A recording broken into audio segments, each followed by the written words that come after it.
La place de l'Orient à Madrid, submergée par les partisans du général Franco, qui saluent la foule depuis le balcon du Palais Royal. Plus de 50 ans plus tard, les passants y circulent librement, mais les cicatrices de la dictature restent profondes.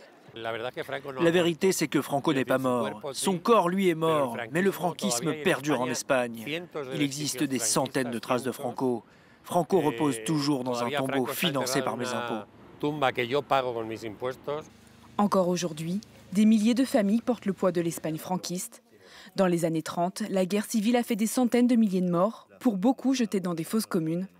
Après le décès de Franco en 1975, certaines familles ont commencé à exhumer leurs proches.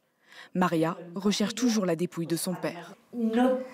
Je ne demande rien d'autre que ma mère et mon père, réunis ensemble au cimetière.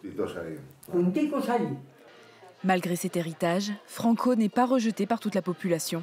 Selon un récent sondage, plus d'un Espagnol sur 5 estime que les années sous le régime franquiste ont été bonnes ou très bonnes. Il y a quelques jours à Madrid, une militante d'extrême droite appelait à repenser l'histoire. Nous devons apprendre à considérer les événements historiques de manière objective et à ne pas nous contenter de croire la version officielle sans la vérifier et l'étudier par nous-mêmes. Beaucoup seraient surpris d'apprendre qu'en matière de chiffres, Franco n'était pas si mauvais. Le gouvernement socialiste fait lui tout pour effacer les symboles de la dictature franquiste.